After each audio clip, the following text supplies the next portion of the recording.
Good morning, students. Today we are starting our revision of chapter number 6, that is Bhakti and Sufi tradition of history. And in this content, we will clear about the names of the Sufism communities. How do they know the different name in the different parts? They belong to different parts. So in the previous lecture, we have clear about how do they spread all over India. कि भारत में वो spread कैसे हुई थी and हमने देखा था that is कि they belong to the area which is belong to the Islamic area Arabian countries and they come through the Malabar coast and after that they spread all over the India. But after that कि उनको किस नाम से जाना गया जब वो India में आए थे, तो जैसे कोई बाहर से कोई हमारे यहाँ आता है व्यक्ति, कोई पर्सन तो पर्टिकुलर उसका कोई नाम होता है कि उस जगह से कोई व्यक्ति आया है या उस जगह से कोई हमारा रिश्तेदार आया है. लेकिन जब बाहर से विदेशी जातियां आई हैं, विदेशी लोग आए थे, इनको भारत में किस नाम से जाना गया. So today we will see about the name of communities. The name of communities और which communities? That is the Islamic. Clear? Those who belong to the Islamic. Okay? Islam in the sense कि जिनको हम आज मुसलमान कहते हैं, but उस time तक मुसलमान वर्ड यूज नहीं होता था. ओके? तो वहां पर एक चीज होती थी कि जो लोग टर्की से आए, कहां से आए? Turkey is the name of place, everyone knows. तो उनको किस नाम से जाना गया? टर्किश. किस नाम से जाना गया? टर्किश नाम से जाना गया. इसके अलावा और वहां से लोग आए थे जो तजाकिया पीपल्स फ्रॉम तजाकिस्तान. अगर ये एग्जाम्पल अगर देंगे तजाकिस्तान, तो उनको क्या बोला गया? तजाकिया.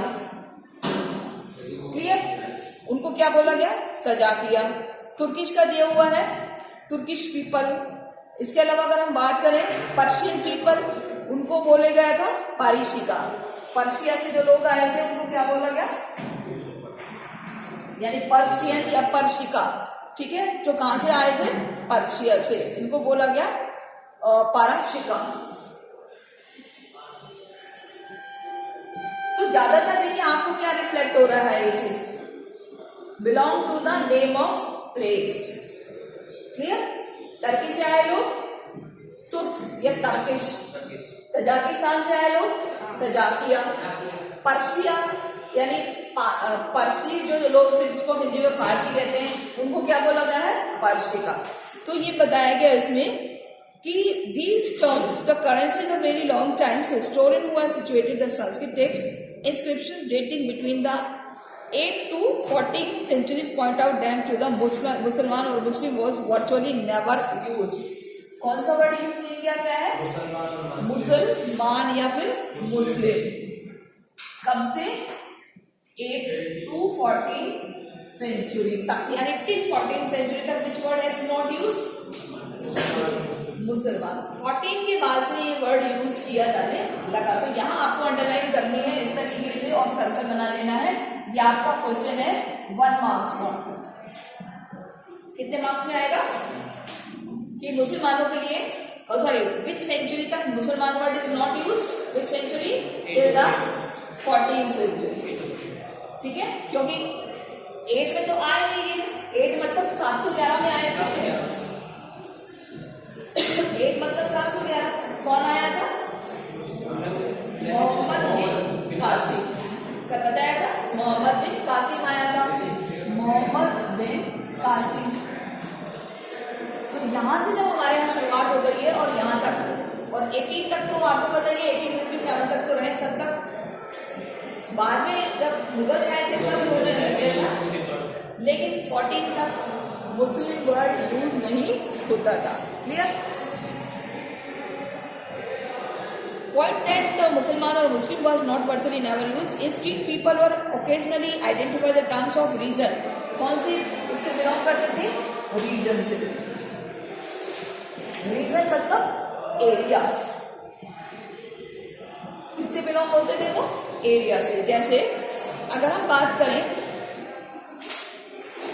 तो टर्किश रूलर डेजिग्नेटेड तुर्क Turushka, Tazaki were belong to the Tajikistan. Parashika were people from Persia. So sometimes terms used other people were applied to the new migrants. For instance, the Turk and Afghans was reference to the Shaks, and Yaman, a term used for Greek. कौन कौन से terms? शक और Yemen. ये किसके लिए use की गई है? जो ग्रीक लैंग्वेज बोलते थे उनके लिए. हाँ, वो चीज में ये दो कम्युनिटीज और इंडिया में आई थी, शक और यमन. जैसे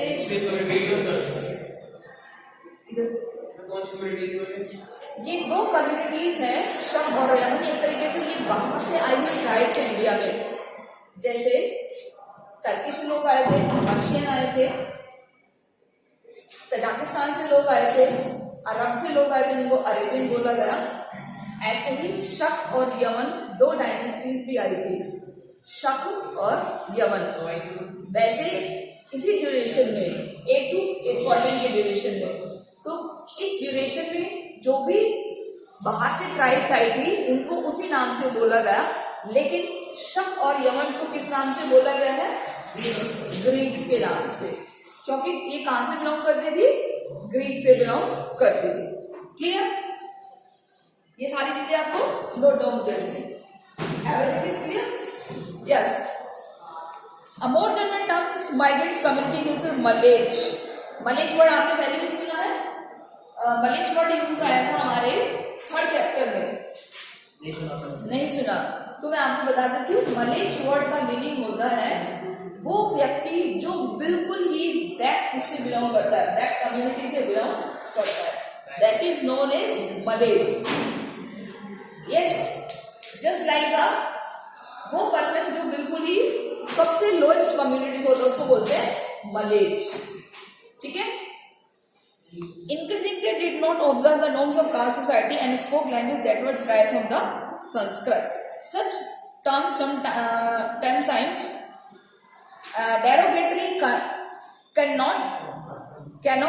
connotation, but they rarely denoted to distinct language community of Muslims, a portion of Hindu, and we saw the chapter 5 terms Hindu was used of variety in which not necessarily restricted religious connection. देखिए, जैसा भी आपको मैंने बताया था, which word use? मलेच. मलेच means a person belong to the very low community, schedule tribes जिसे हम कह सकते हैं. And he does not know language Sanskrit. जो कौन सी लैंग्वेज नहीं जानता हो? संस्कृत बोलना नहीं जानता हो. उस व्यक्ति को कभी कभी किस नाम से बुलाया गया है? मलेच.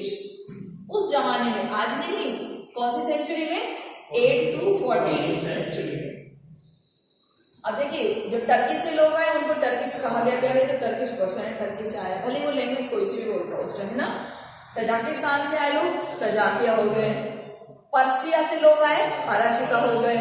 शक और यमन को ग्रीक लैंग्वेज, ग्रीक एक लैंग्वेज है जो ग्रीस में बोली जाती है, वहां के हो गए. लेकिन वो व्यक्ति जो कोई लैंग्वेज से रिलेटेड नहीं था, जो बहुत ज्यादा या फिर हम कह सकते हैं कि संस्कृत नहीं बोल सकता था, उस व्यक्ति को किस में काउंट किया गया है? मलेच. किस नाम से डेजिग्नेटेड किया गया है? मलेच. क्लियर? क्लियर और नॉट? ओके. यस. अब हम बात करते हैं कि सूफीज्म की ग्रोथ कैसे हुई है.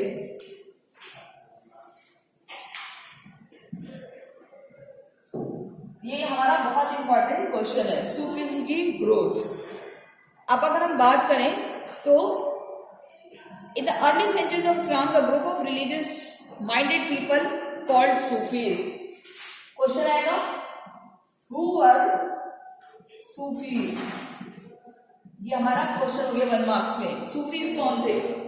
सूफी कौन है?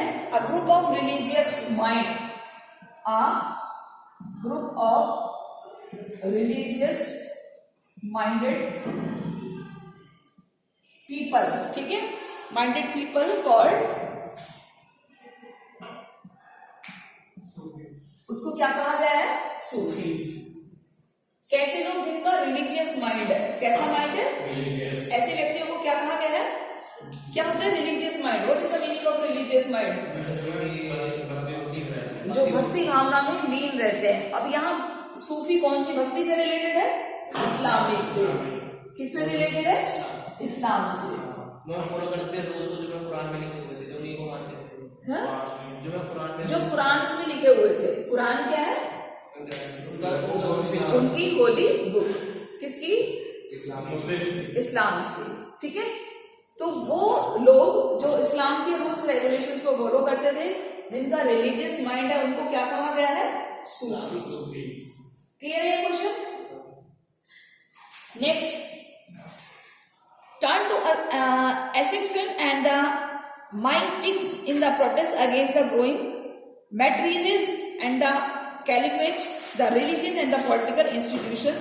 They were critical to the dogmatic definition and the scholastic method of the interpreting the Qurans and the Sunnis traditional for the prophet adopted by the technologies. ठीक है, यानी कि वो रिलीजियस पर्सन जिन्होंने नई ब्रांच को शुरू किया। आपको पता है ना, यहाँ दो ब्रांचेस थी उनकी, मैम शिया और सुन्नी। Yes, two branches of Islam, that is शिया और सुन्नी। पहली शिया, दूसरी सुन्नी। क्लियर? तो दोनों ये भी हमारा एक क्वेश्चन है। उस ब्रांच से क्या हुआ था कि जो सुन्नी लोग थे वो बड़े ही रिजिड काइंड ऑफ थे। उसी ब्रांच से टूट करके एक नई ब्रांच बनी थी शिया, जो बहुत ही लिबरल काइंड ऑफ थी। लिबरल इन द सेंस कि उन्होंने बहुत ज्यादा अपने आप को चेंज करने की कोशिश की है। That is known as the Shia. Clear? Now they adopted the led emphasis to seek salvation through the instant devotion and love for God, following his command and the following example of the Prophet Muhammad, whom to regard as the perfect human being. So the Sufis saw the interpretation of Quran the basis of personal experience. और आपको पता है 5 pillars क्या रहे हैं इसके इस्लाम के? एक ही गॉड, एक ही अल्लाह। Yes, 5 pillars. Prophet Muhammad is the messenger of God. One God, अल्लाह एक है और मोहम्मद उसके मैसेंजर है। Fast during the month of Ramzan. Fast during Ramzan और 5 टाइम नमाज इन अ डे। 5 टाइम नमाज, 5 बार नमाज पढ़ना। And give जकात, जकात मतलब डोनेशन। और performing pilgrimage in और Makkah. हज, मक्का मदीना की धार्मिक यात्रा। So these are the 5 pillars of इस्लाम।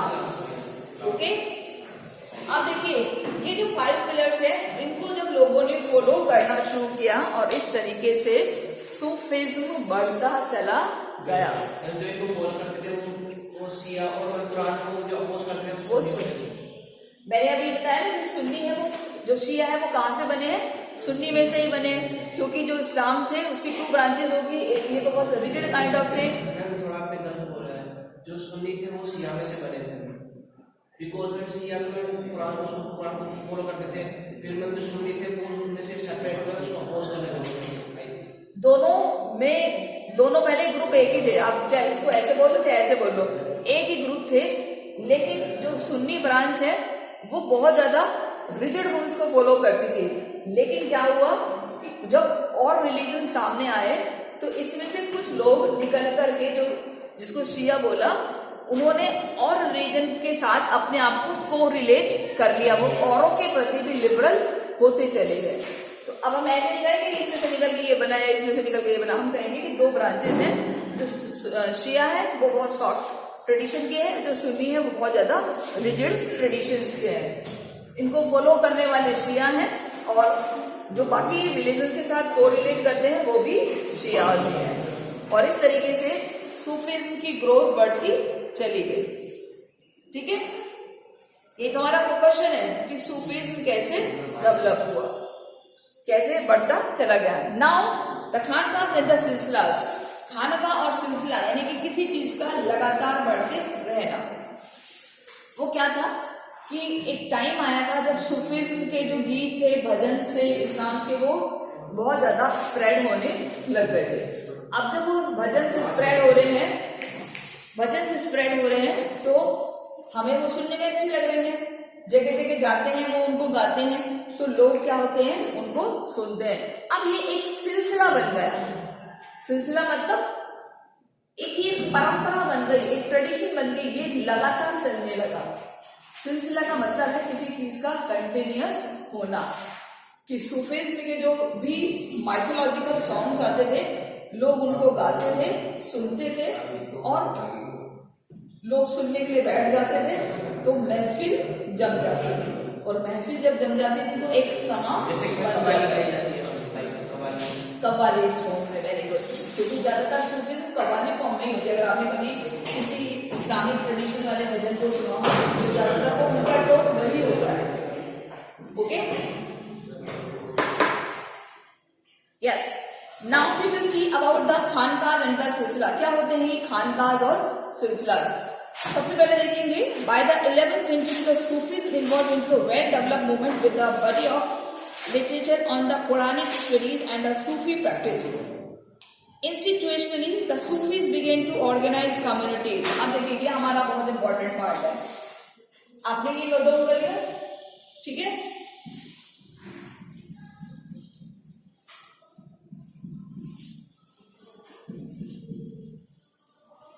अब देखिए ये सूफी लोग क्या कर रहे हैं, बहुत ध्यान से देखना। ये सूफी लोग क्या कर रहे हैं, अपना एक ग्रुप प्रिपेयर कर रहे हैं।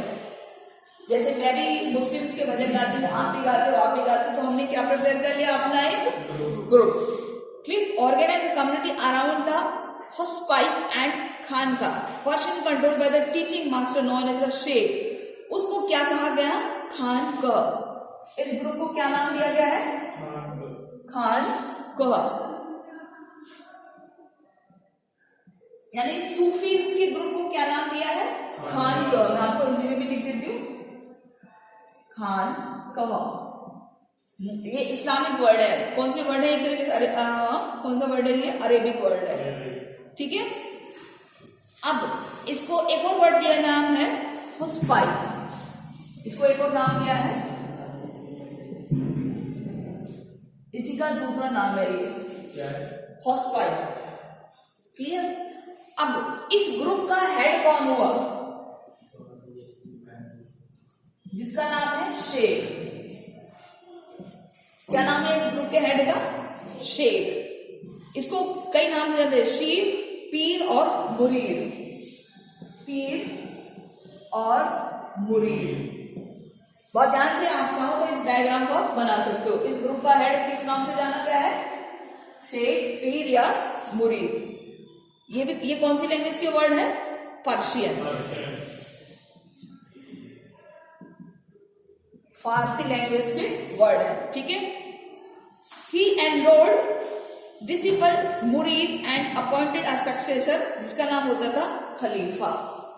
ये अपना एक क्या बनाता था, सक्सेसर, उत्तराधिकारी, जिसको हम कहते हैं खलीफा।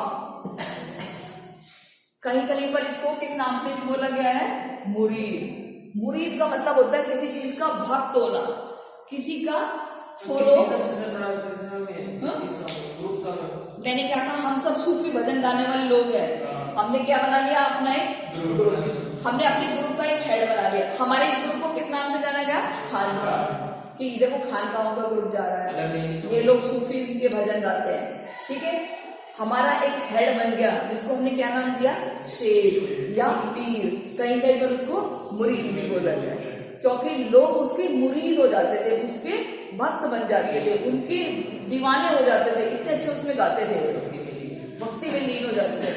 फिर ये अपना क्या बनाते थे, सक्सेसर। सक्सेसर मतलब उत्तराधिकारी, कि जब इसकी डेथ हो जाएगी तो कोई उस गद्दी पर बैठेगा ना।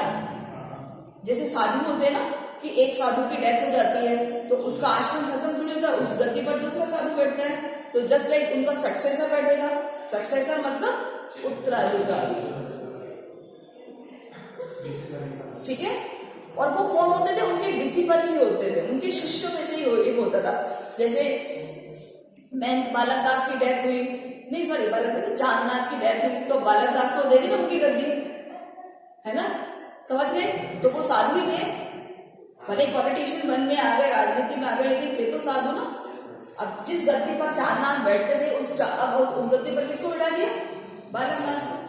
तो ऐसे ही इस्लामिक रिलीजन में भी होता है। क्लियर? तो ये देखिए ये कैसे सिलसिला बनता गया।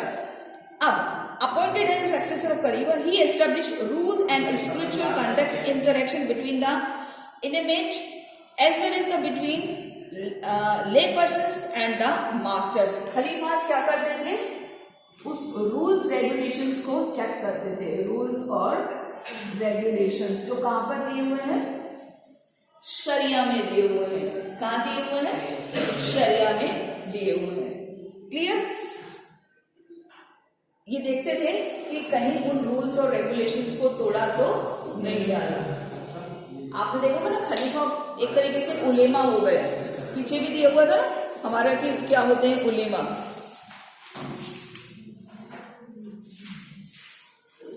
ठीक है, उलेमा one of who scholars who Islamic studies and the preserves these tradition, they performs various religious, judicial and the teaching function. उन्हीं को ही क्या बोला गया है? खलीफा।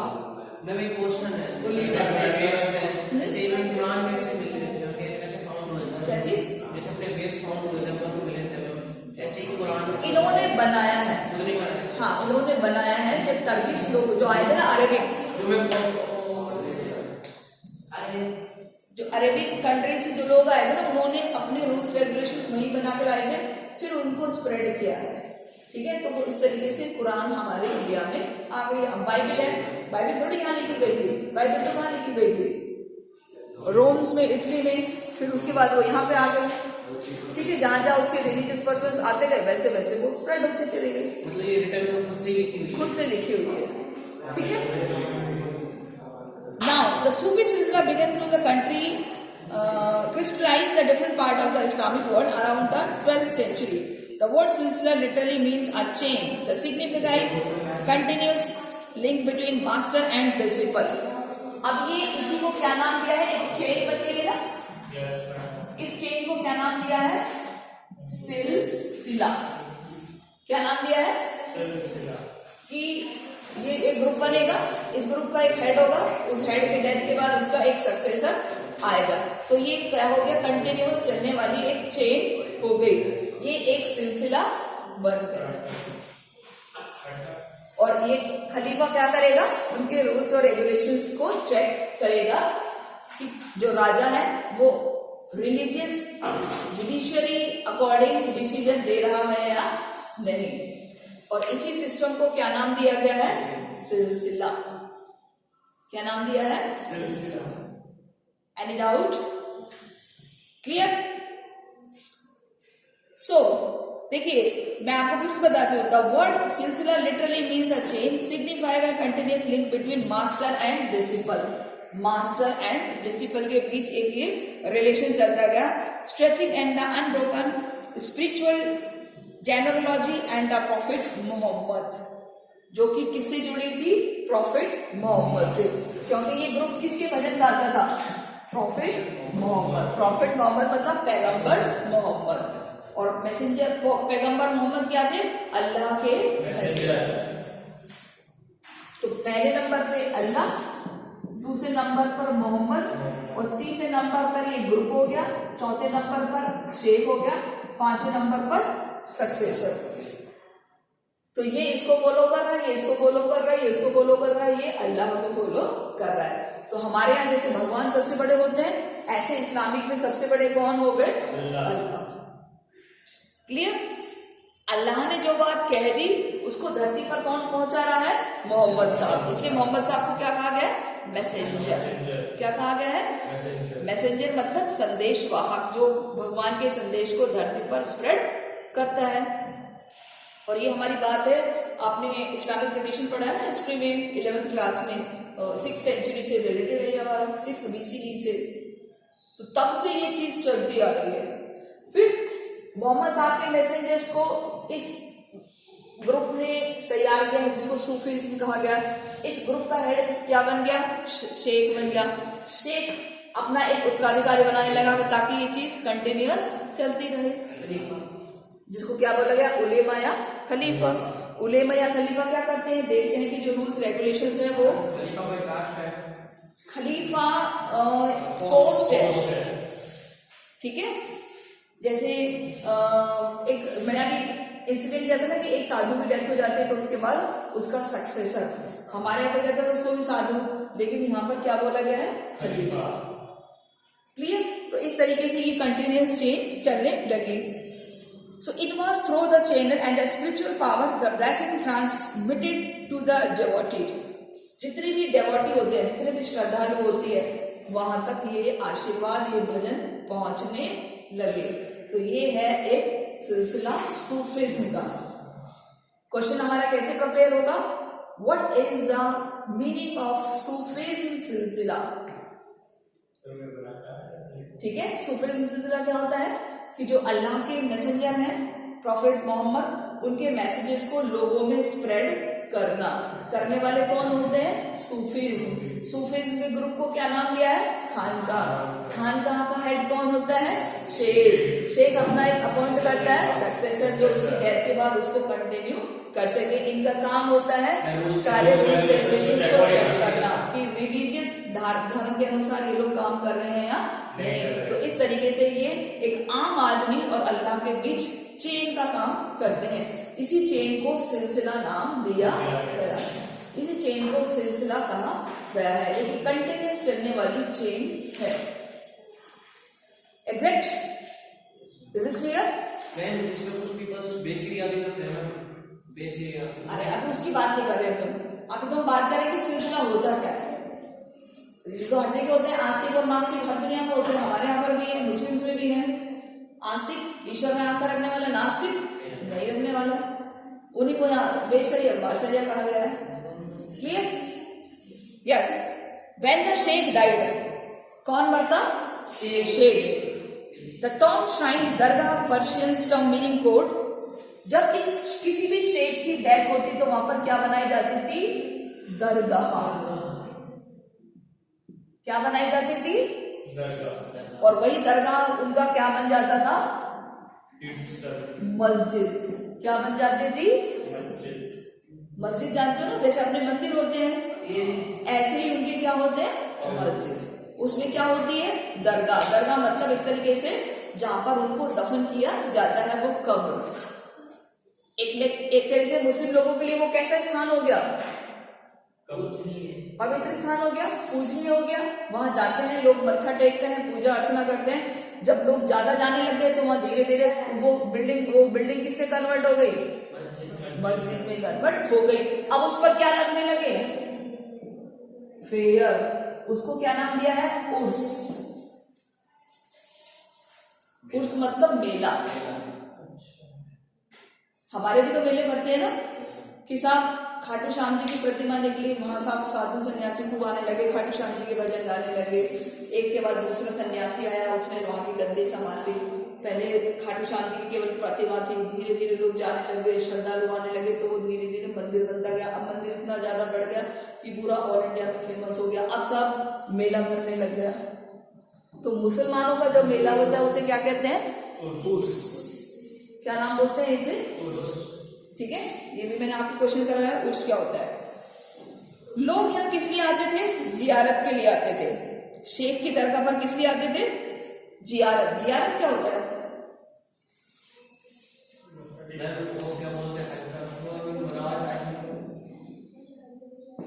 जियारत पूजा करना। मंदिर में हम किस लिए जाते हैं, जियारत करने जाते हैं ना। मंदिर में हम किस लिए जाते हैं, पूजा अर्चना करने जाते हैं। तो मुसलमानों के जियारत को किस नाम से बोला गया, पूजा अर्चना करना। हम लोग हिंदी में कहते हैं पूजा करना, विनती करना, प्रार्थना करना, आरती करना, मंत्र बोलना, इसको जियारत करना कहते हैं मुस्लिम वर्ड में। मुस्लिमों का क्या होता है, मस्जिद में जाना, नमाज पढ़ना, मत्था टेकना, माला जपना, वो उसको जियारत कहते हैं। तो वो कहां पर जाकर जियारत करते हैं, दरगाह। दरगाह किसकी होती थी, Sheikh. Become a center of devotion his followers. This encouraged the participant of pilgrims or ziyarat to pray participate. Particularly on the death of anniversary of the Urs और marriage signifies the notion as soul of the God. This was because the people believed the death of sons were united with God. मेला क्यों बढ़ता था, उर्स क्यों होता था? कि आज के दिन हमारे जिस संत की डेथ हुई है, अब वो संत किससे जा मिले? अल्लाह से जा मिले। जो हमारे संत है वो गॉड से जा मिले। इसीलिए उनकी याद में क्या भरता था? उर्स। उर्स मतलब मेला। हालांकि मेला वर्ड मैंने आपको हिंदी में इसलिए बताया ताकि आपको पता चले, फेयर यानी उर्स, लेकिन हमें मुस्लिम वर्ड में ही लिखना होगा। क्या लिखना होगा हमें? उर्स। उर्स मतलब मेला। देखा ना आपने, जैसे अजमेर में शेख मोइनुद्दीन चिश्ती की दरगाह है, शेख सलीम चिश्ती की दरगाह है, आपने नाम सुना है ना? उस पर क्या चढ़ता है? झंडा। तो कहते ना उर्स कब भरेगा वहां पर? उर्स मतलब मेला कब भरेगा? हम कहते हैं ना कि अजमेर में सब उर्स चल रहा है, लोग भर भर के ट्रेनों में जाते हैं। दिल्ली में भी जगह पे नहीं, मैं तो एक फेमस जगह बता रही हूँ, जगह जगह मस्जिद है। अजमेर सबसे ज्यादा फेमस है। और अजमेर वाली दरगाह किसने बनाई है? अकबर ने। क्योंकि जो उनका जो बेटा है सलीम, वो उन्हीं की कहते हैं, उन्हीं के आशीर्वाद से हुआ था, तो इसलिए उनकी याद में ही वहां पर एक बाबा थे, फकीर थे, जिनका नाम था सलीम। उन्हीं के नाम पर उसने अपने बेटे का नाम सलीम रखा था। ठीक है। और जब उनकी डेथ हो गई तो वहां पर उन्होंने क्या बनवाई? दरगाह बनवाई। लोग उस पर जियारत करने जाते थे, यानी पूजा अर्चना, मत्था टेकने जाते थे। धीरे धीरे वो स्थान फेमस होता चला गया, लोगों की मनोकामना पूरी होती चली गई। आज देखिए पूरे वर्ल्ड में अजमेर की दरगाह फेमस है। और हर एक निश्चित तिथि पर, कोई भी जो तिथि होती है, जैसे हिंदी में डेट होती है ना, इसलिए हिंदी में तिथियां होती है, तो वहां पर क्या भरता है? उर्स भरता है। लोग झंडा ले लेके जाते हैं, वहां चढ़ाते हैं। जैसे खाटू श्याम जी का मेला भरता है, जब लोग झंडा ले लेके जाते हैं, चढ़ाते हैं वहां पर झंडा, पताका बोलते हैं, ध्वज पताका, ऐसे वो लोग चढ़ाते हैं। क्लियर? क्यों खाटू श्याम जी का एग्जाम्पल मैंने इसलिए दिया क्योंकि ज्यादातर अलवर में खाटू श्याम जी के भक्त बहुत ज्यादा है ना? तो ये बस क्या है, फर्क क्या है? वो मुस्लिम्स का है, हमारा हिंदुओं का है, बाकी और कोई ज्यादा डिफरेंसेस नहीं है। Clear? Now, so this is because people believe in the death of sons were united with gods and were the closer to him when living. The people sought their blessings and attained material and the spiritual benefits. This involved the cult of Sheikh, revered as Wali. Wali in the sense qawwali. जब मेला भरता तो वो क्या गाते थे? कव्वाली। रुमाल ऐसे कर करके, आपने देखा ना वो कुम फाया कुमकुम वाला ऐसे गाना भी गाते हैं। कई सारे सूफीज के गाने हैं। इन वाले भजनों को क्या कहते हैं? सूफीज, कव्वाली वाले जो फॉर्म में होते हैं। ओके, तो इस तरीके से ये हमारा पॉइंट क्लियर है। अब ये देखिए, आपको पता लग गया उर्स क्या होता है, आपको जियारत वर्ड पता चल गया। ये वर्ड 1 मार्क्स में आएंगे question. What is the meaning of उर्स, what is the meaning of जियारत, what is the meaning of दरगाह। ओके, अब लास्ट में हम देखते हैं बाशरिया और बेशरिया। ओके, तो बाशरिया क्या होते हैं और बेशरियास क्या होते हैं? बा और बे, दो क्वेश्चन है ये हमारे एग्जाम में आ चुके हैं।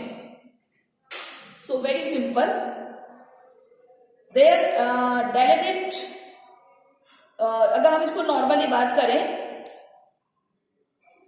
बेशरिया इसका मतलब होते हैं अपोज करने वाले। सिंपल आपको मैं बता देती हूँ, बे अपोजर्स ऑफ रूल्स, ऑफ जो रिलीजियस रूल्स होते हैं गॉड्स के, उसको अपोज करने वाले क्या कहलाए? बेशरिया। और उसको फॉलो करने वाले क्या कहलाए? बाशरिया। Followers of the rules of Quran, या जो शरिया में जो रूल्स दिए। शरिया क्या है आपको पता ही है, क्या है शरिया? एक रूल्स की बुक है जो कुरान से बनाई गई है।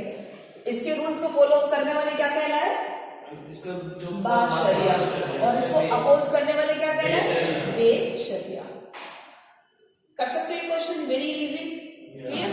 So students, I think enough for today, and we will discuss your problem in the next video. Till then, read the chapters, solve all the problem in your notebook, and try to understand and prepare for the final exam. So अगर आपको कोई भी problem हो तो आप पूछ सकते हैं मुझसे without any fear. Okay, students, goodbye, take care.